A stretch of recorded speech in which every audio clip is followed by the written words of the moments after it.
Good morning, everyone, and welcome to the IELTS Speaking Mastery. This is me, �W𝐚𝐬𝐬𝐢𝐧𝑠, joining you from Needles Academy.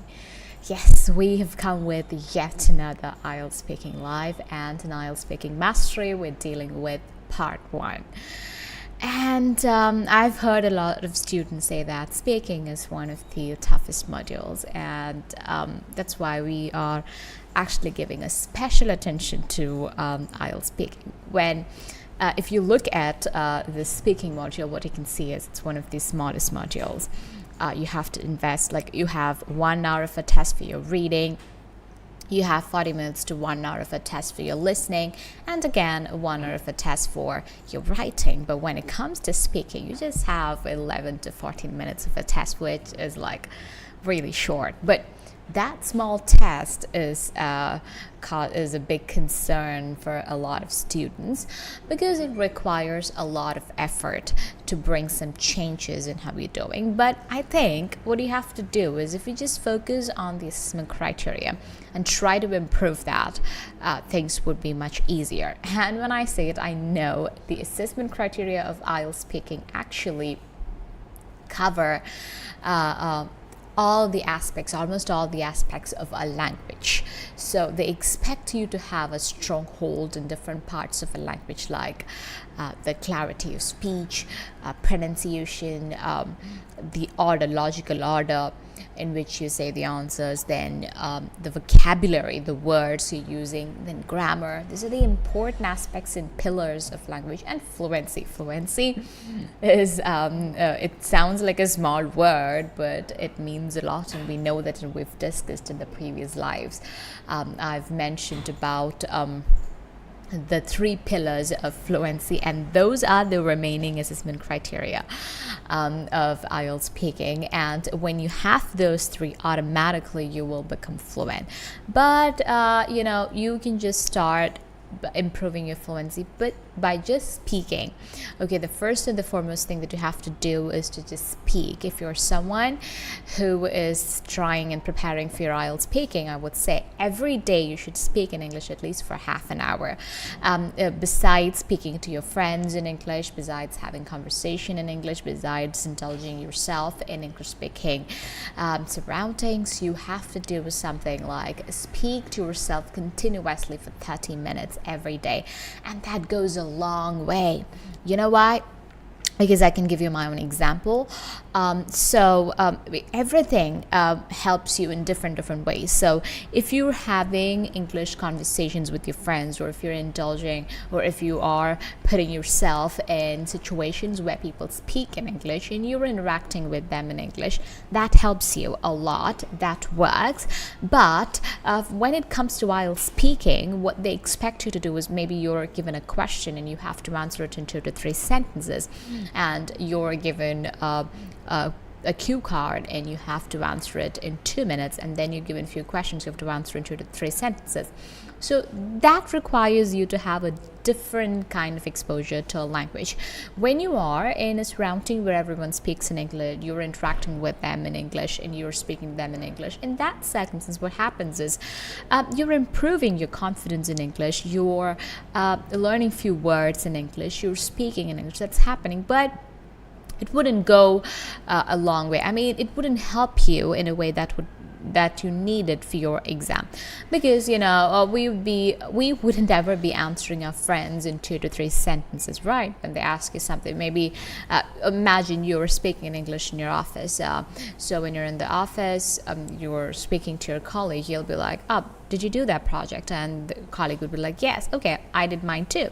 These are short conversations, and you will improve in that aspect, which is a good thing. I'm not saying you should stop doing it, but besides that, you should find exam-oriented approach. You should have an exam-oriented approach where you're focused more on improving your skills that are needed for the exam. Okay, which is speaking for 2 to 3. You can do something like telling a story to your friend, speaking for 1 whole minute about something to your friend, or you can ask your friend to ask you some questions. You can speak to them that way.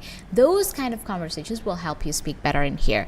And I didn't explain my example to you. So I was studying, I was in school, I was doing my studies and everything. So I was, of course, in an English speaking environment. I spoke in English with my friends. We were speaking in English, but just the interactions, just like the conversations I said, the little conversations that we have. But what happened is, but I had this habit of looking at the mirror and speaking to myself and things like that. But after a point, I stopped getting time to just look at the mirror and talk to myself. And then what happened was, when I was asked to speak for like 2-3 minutes, I had trouble speaking for 2-3 minutes. And then I started teaching as a part-time. So when I started teaching as a part-time, what happened is I had to speak in English for maybe like continuously for 1 hour, or maybe 30 minutes or 40 minutes. At that time, I could feel the difference when I was back home or something. If someone asked me to speak about something for 2 minutes or 3 minutes, it was really easy for me. It was a piece of cake for me. That's when I realized there's a huge difference between you speaking in an English environment, and you interacting, and you speaking continuously about a topic for 4 to 5 minutes, or maybe 20 minutes or 30 minutes. It goes a long way. It helps you speak really fluently. All right, so you should try it. What I'm saying is, besides the exposures that you have, you should also do this. Only then things will improve. And I also remember having a student who speaks in English, and when I ask her a question, she doesn't speak well. So I told her, you should improve your speaking skills. You should speak more. And then she told me, I work in an international company, and I have to speak in English. I speak in English to my colleagues every day, and we have business meetings, and I talk in English in the business meetings. But when it comes to these kind of questions that you're giving me, I find it hard to speak. It's not that I don't have exposure to the language. And I said, yes, that is true. But that is different. In your office, yes, you're speaking to your colleagues, that's fine. In your office, you have meetings where you speak. But when you're speaking in a meeting, you already have an idea with you, and you're not bothered about how well you presented before them. It's just that you want to present that idea before the people who are in front of you. You're not more focused on your language or any other aspects, and you're not given a topic that you don't talk about.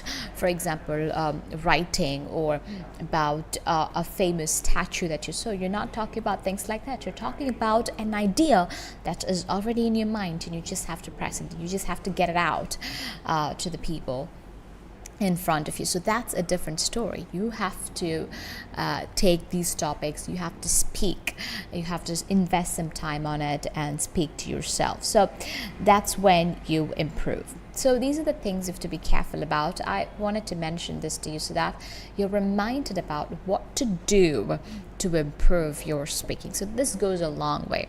Just take these topics, speak on it for 2 to 3 minutes continuously. That will improve your fluency, and later focus on the areas you're making a lot of mistakes in. It would be your grammar, it would be vocabulary. Whatever it is, just make sure you focus on that part as well. Okay. So now, without wasting much time, let's go to the discussion of questions. So I'm just going to be dealing with handling part 1. I'll be taking different questions, like a topic and then few questions on that, and we'll be looking at different ways of answering those questions.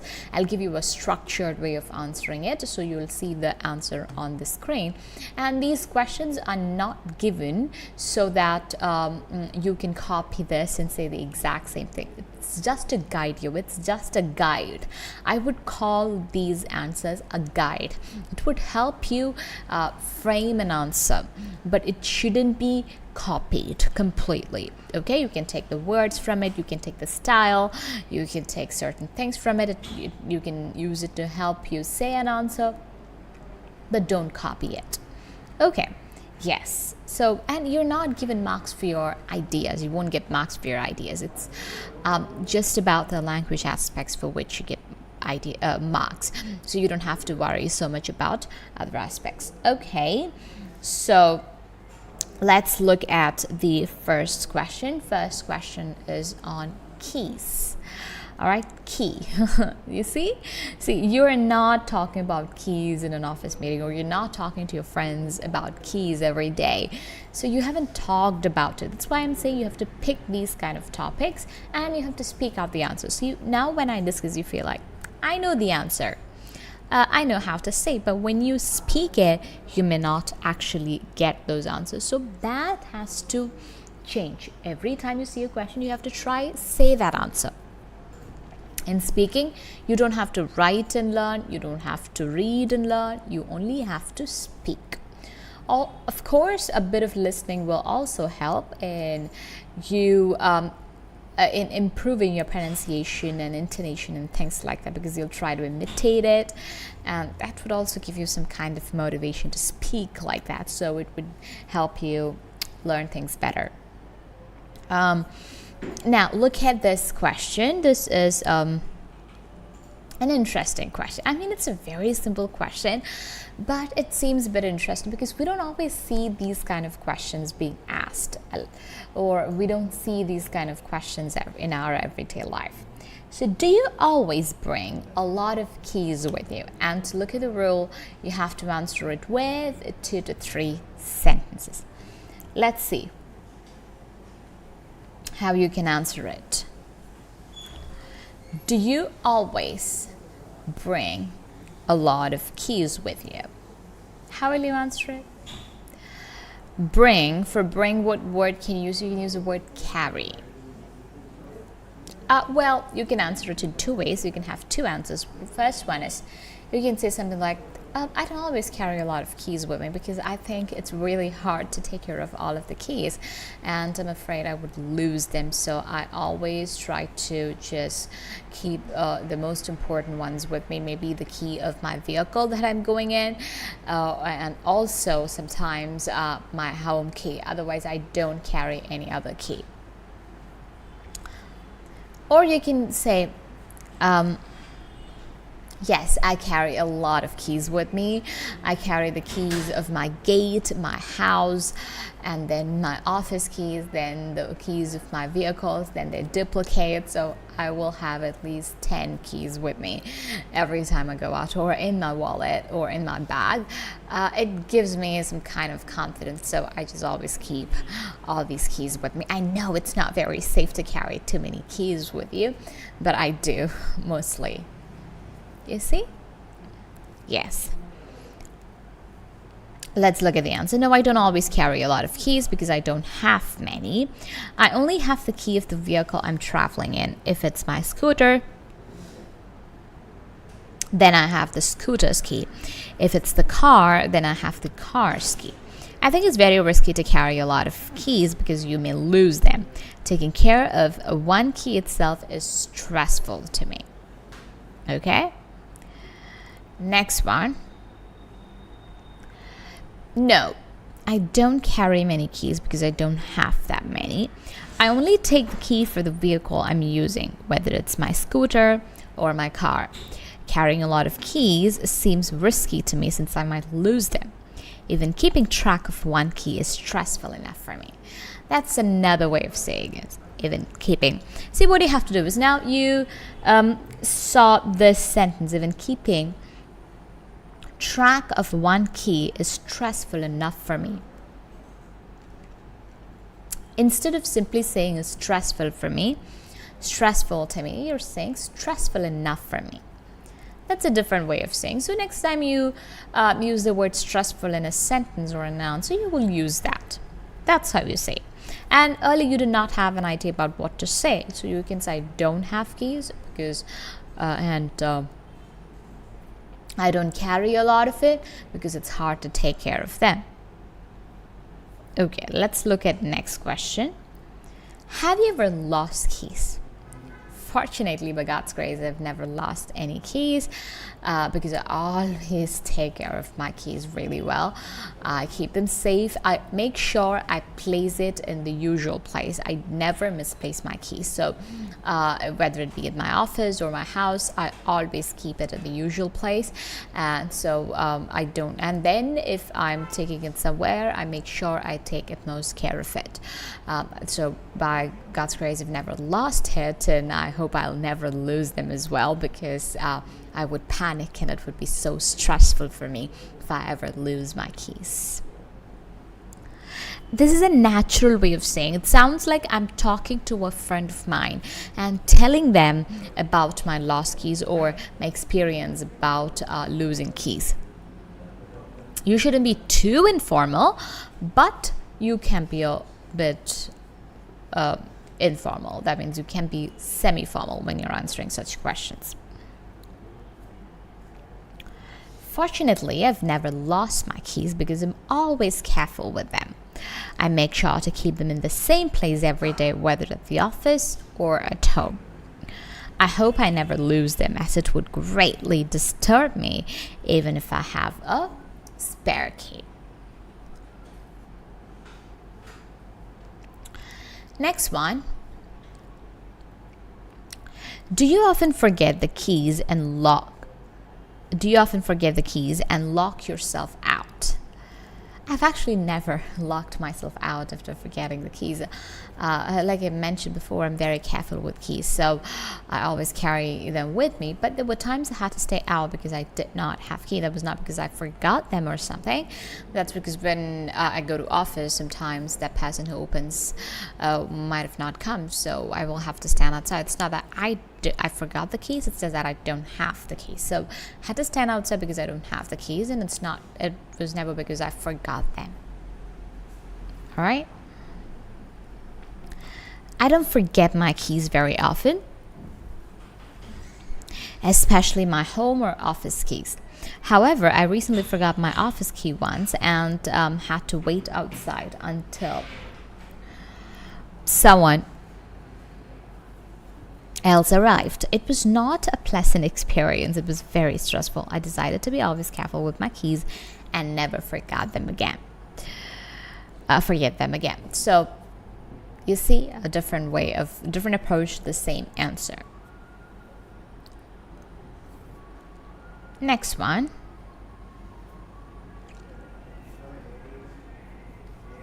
Do you think it's a good idea to leave your keys with a neighbor? Do you think it's a good idea to leave your keys with your neighbor? What do you think? See, you might have different opinions about it, but it's all about how you articulate it. You can have any opinion that you want to have, but it's all in how you're communicating it. All right, so I could be like, I think it's perfectly all right to just leave your keys with the neighbor if you have a really good relationship with the neighbor, because sometimes when you go out, the other person who was in the house, who lives in the house, may not be home, and you wouldn't be there to give the key to them, so you have no other option than leaving it to the neighbor, and when the other person comes, they can go get it from the neighbor, because leaving the key outside under the mat wouldn't be that safe. So I think it's perfectly all right to leave the keys with a neighbor. Or you can say, I don't think it's a really good idea to leave your keys with the neighbor because this neighbor might have to go somewhere, will have their own business, so they wouldn't have time to take care of your keys, and what if they wouldn't be available when you come back for the key? You'll have to stand outside your home, so it's not convenient. It's causing a lot of inconvenience to your neighbors. You're causing a lot of so sometimes they may not be able to say a no to you because they're very friendly with you, though they want to say a no because they are going somewhere, or they may or may not go out, but they would be obliged to stay home because they have your keys. So that's like a big inconvenience to your neighbors. So I think it's never a good idea to leave your keys with your neighbor. Or another way of answering is, well, it depends. If you have a good relationship with your neighbor, and if you're sure your neighbor would be home the whole day, you can leave the keys with the neighbor so that when you come back, you'll be able to get it from the neighbor. But if you're not sure about the neighbor being home the whole day or for a few days, then it's better not to leave it to the neighbor, because when you come back, you wouldn't be able to get it back, or it would be an inconvenience for the neighbor. Well, look at the answer. Well, it depends. If you have a good relationship with the neighbor and are confident they'll be home when you arrive, you can leave your keys with them. Otherwise, it's better not to. Additionally, it can be inconvenient for the neighbor to keep your keys, especially if they need to leave suddenly. So it's generally best to keep your keys with you. But if necessary, give them to your neighbor only if these conditions are met. Okay? Next group of questions on jewelry. How will you answer questions related to jewelry? Let's see. Do you often wear jewelry?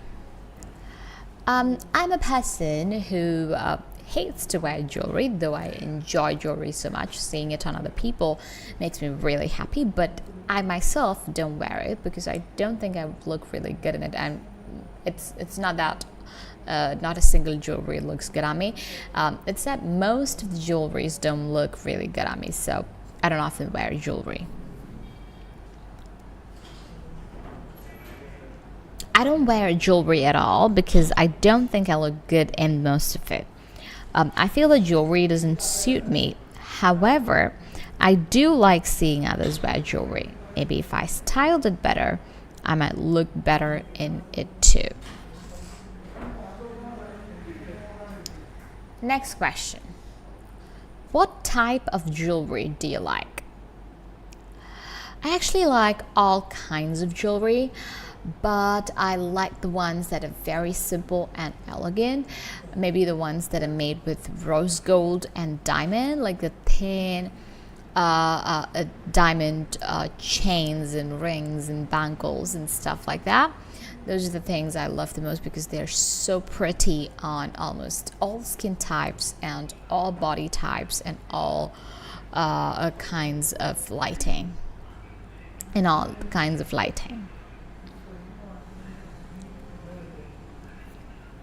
See the answers?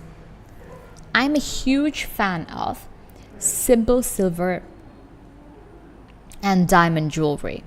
It looks really great on most people and does not usually cost a fortune. I also love traditional jewelry with stonework, but not as much as I love simple silver and diamond pieces. They're perfection to my eyes. That's a beautiful addition. The perfection to my eyes. I mean, they look perfect in my eyes. All right. Next one. Do you usually buy jewelry? I don't buy jewelry for the reason that I don't wear them much. But if I ever have to wear one, I would borrow it from my friends because I wouldn't invest or waste my money on something I wouldn't be using again. So I would borrow it from my friends and then I would wear it and then give it back to them. So I don't invest or even spend a lot of money on jewelry. I refrain from purchasing jewelry since I seldom wear it. Beautiful way of saying it. For occasions requiring jewelry, I prefer borrowing from friends. I believe buying jewelry is wasteful if it's rarely worn, particularly inexpensive decorative pieces that quickly lose their appeal when they're not regularly used. Okay? Yes, let's move on to the next question. Why do you think some people wear a piece of jewelry for a long time I think there could be a lot of reasons why a lot of people wear their jewelries for a long time, and mostly it's the emotion that they have towards their jewelry. Maybe it was gifted by someone special, or they bought it on a special occasion like marriage, or when they had a baby or something like that. So they hold it for special emotions they have related to that jewelry. And some other people wear the same jewelry for a long time for things like factors like luck. It's considered good luck to wear certain stones or certain metal by some people. So they wear it because they believe it brings good luck.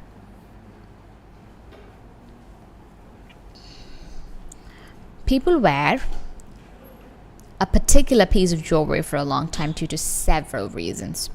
One reason is the emotional attachment they have to that jewelry, while another is certain beliefs about luck.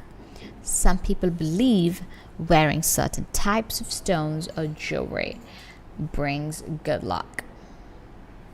Okay?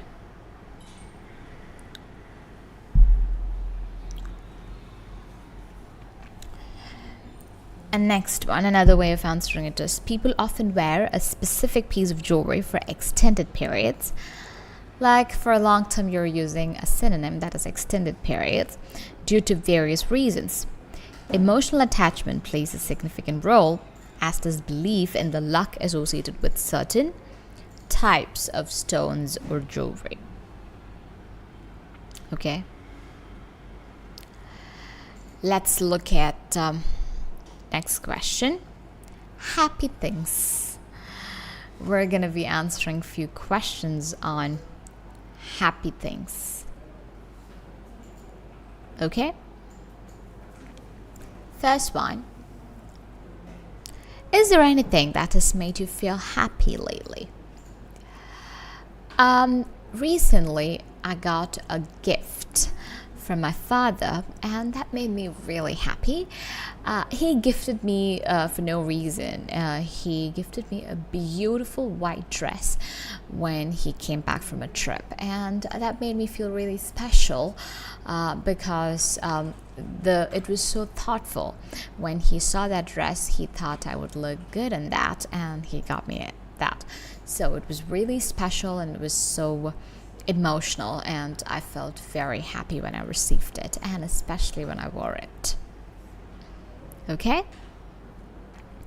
Yes, there is one thing that recently made me happy. A gift my dad got me a few days ago. It was a pretty dress, and it made me happy because it showed how much he cares for me.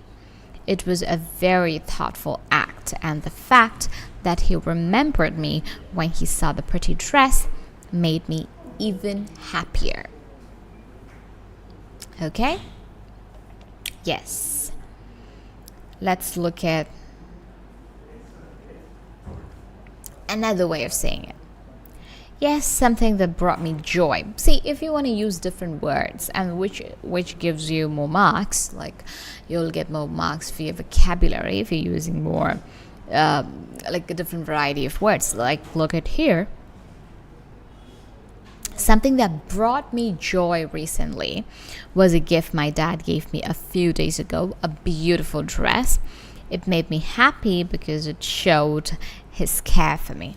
His thoughtfulness in remembering me when he saw the dress made me even happier. Okay?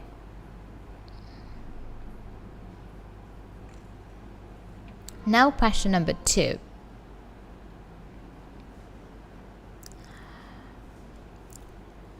What made you happy when you were little?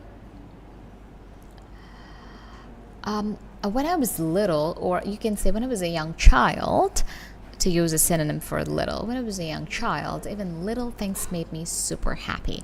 Little things like getting a small candy, or being allowed to play for some more time, or an annual day at school.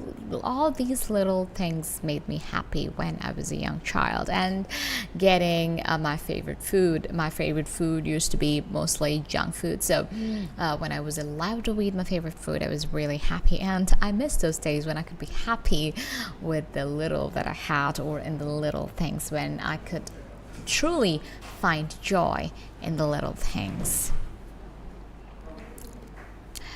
So the answer is, there are so many things that made me happy when I was little, from little candies to our family trips. I was the happiest when I received surprise gifts from my parents. It was so much fun to get those gifts, and they filled me with joy. I wish I could be that happy these days with little things. All right? Yes. Next one. As a child, many things brought me happiness, from small candies to our family trips. The moments that made me happiest were receiving surprise gifts from my parents. It was look at those words, it was incredibly enjoyable to receive those gifts, and they always filled me with joy. Nowadays, I wish I could find that same happiness in little things. Okay?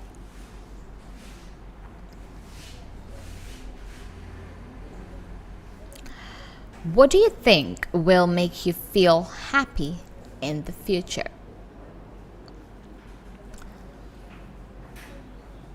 What do you think will make you feel happy in the future?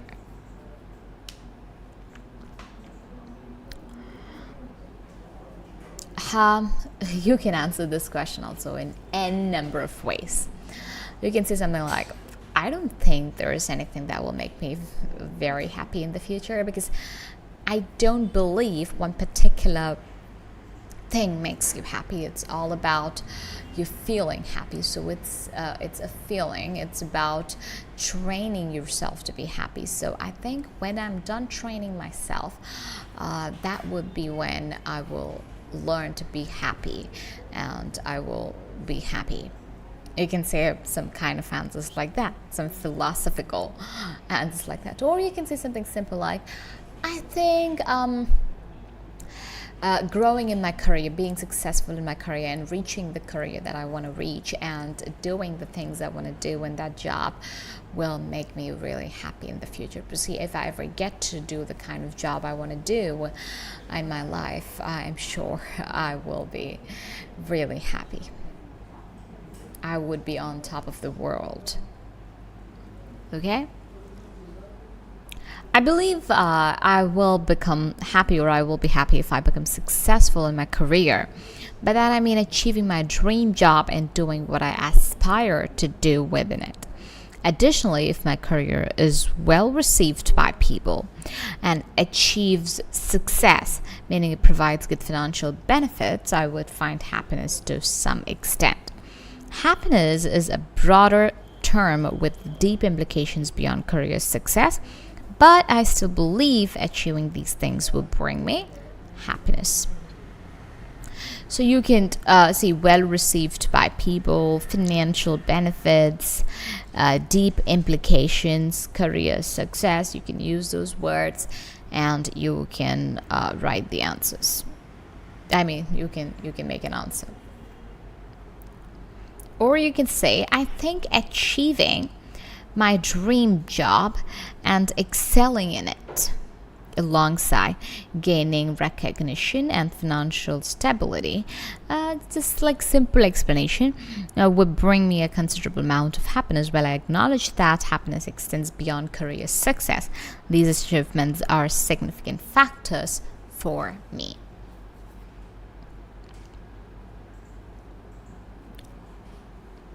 Fourth one. When do you feel happy at work, and why?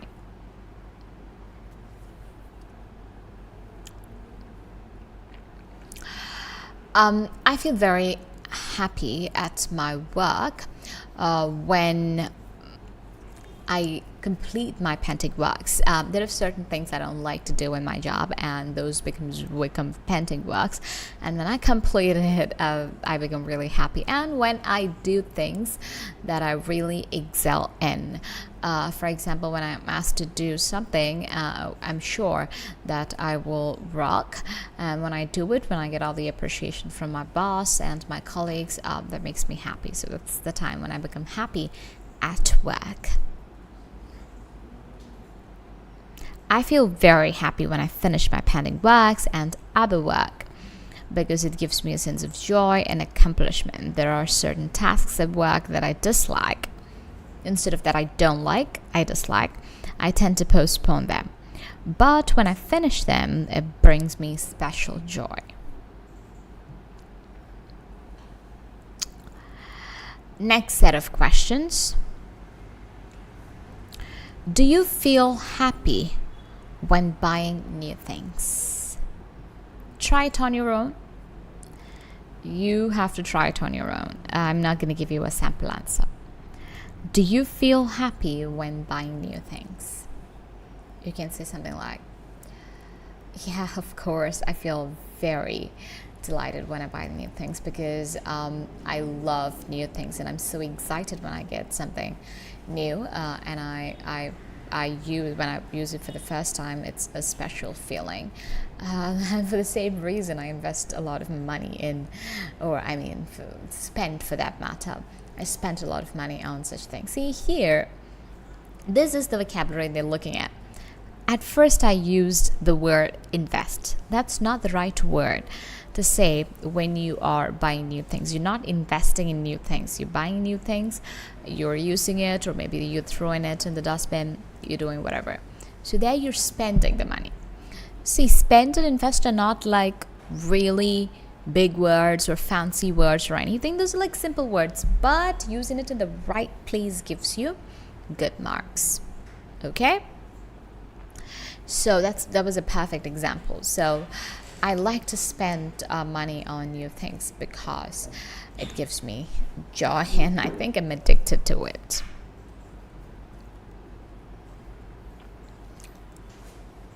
Next one. Do you think people are happy when buying new? Yes, I do think people are happy when they're buying new things, because that's why you see a lot of people chasing behind money to get those new things that they want, and most people choose to buy new things than buying secondhand or used stuff. Or you can say, I don't think people are very happy when they buy new things because they're spending a lot of money on that, and maybe they're excited for the new product that they're buying or the new thing that they're buying to their office or to their home, but I don't think it makes them happy. You can say such an answer too. It's all in going for the part that helps you speak more and articulating your ideas and thoughts really well. Now let's look at writing. You're asked to speak about writing.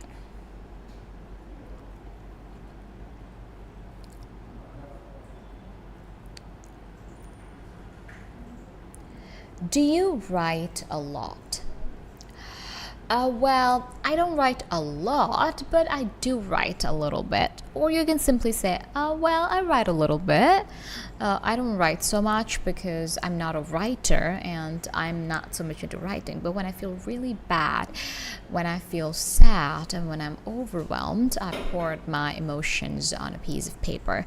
That's when I write. So I write my emotions and what happened that day and the incidents that made me happy and the things I think would make me happy, and those kind of things would be written. What do you like to write and why? I always like to pour out my emotions. That's one of the ways in which I vent out my emotions. So I like to vent out my emotions on a piece of paper, and I write about it because it makes me feel so much better. That's like a therapy for me. When I write my emotions, like my sadness, my joy, my frustrations, and things like that, it just relieves me of all the negative feelings and fills me with positivity. So I do it to just keep my brain happy and healthy.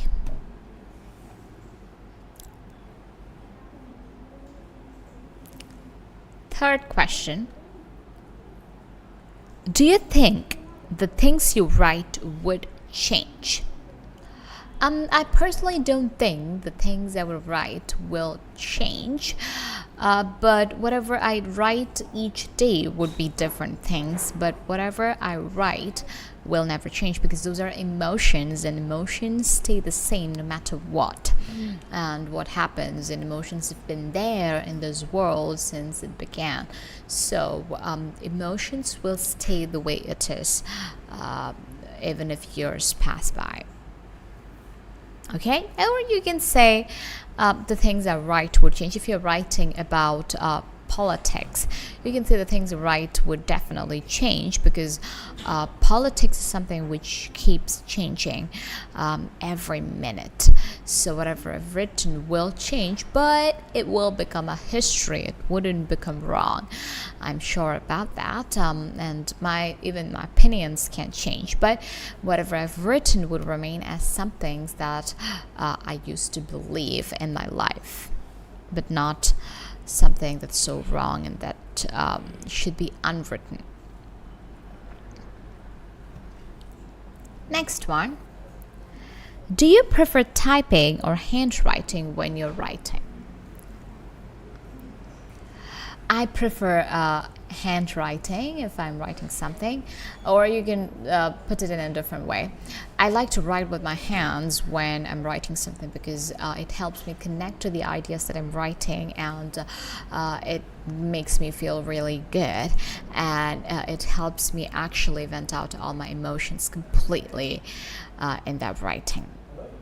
But or you can say it in a different way. I prefer typing, because typing is more common now, and it's more convenient rather than writing with your hand, because when you write with your hand, it consumes a lot of time.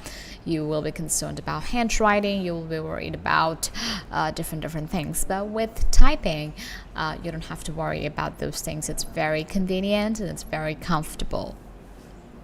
All right, though some people are not. All right, so these are the reasons, these are the ways in which you can say that. So these are the questions. So what you have to do is you should try all these questions today, and you should say some answers on your own. You can check it with the sample answers I've given. The last 6 questions I give you, they are like homework for you to try on your own.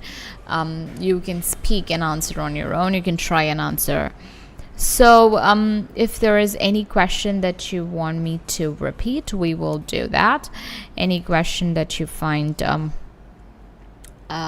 difficult to answer, you can let me know in the comments. We'll be discussing that. So at the end of the day, like today, we were talking about putting yourself in an English speaking environment, and that's not enough for your IELTS speaking. For IELTS speaking, you need to practice on the topics that you have here. You need to look at the mirror and speak to yourself. So every day, just take 5 minutes or 10 minutes, speak to yourself, look at the mirror, record it, and listen, and see where you're lacking, see what you're messing up, see what's causing the problem. Just take a topic from these questions. Maybe writing, talk about things that you like to write and you hate to write, so that way your mouth becomes more flexible. And of course, trust me guys, there's something called muscle memory. If you don't use your muscles properly, it wouldn't move. Okay, you might have experienced that when you go to gym after a few days, you feel like your body is not moving, your body is not doing things the usual way, and then it takes you a few days to just bring your body to that way where to make it more flexible and things like that. So same way, you have muscles in your mouth and that have to be moved in certain ways. So you'll be like, I'm speaking in Malayalam, but the way, or in your mother tongue, when you're speaking in your mother tongue, the way your muscles move, is in a way that's needed for that language, okay? Or you don't have all the sounds or that you have in English, or your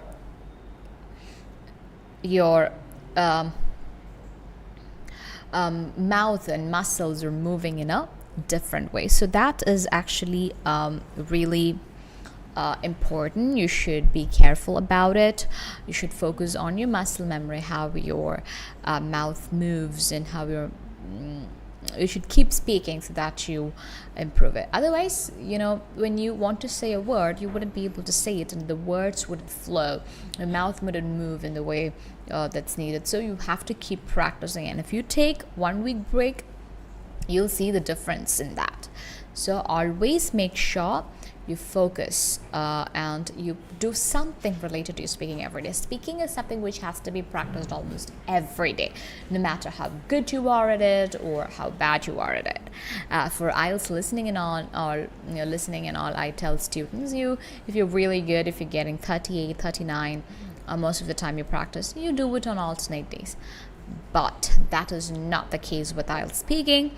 You have to practice it every day. You take a break one day, you pay for it the next day. So keep practicing. Work on the areas you're struggling. You can also let me know in the comments about the things that are bothering you, that are troubling you, and I'll help you overcome that. Okay, we're here with you. Keep practicing and chase your dreams. Okay, we'll meet again in IELTS Speaking Mastery on next Monday at 10 a.m. Stay tuned for that. Bye bye. Take care. Have a beautiful week ahead.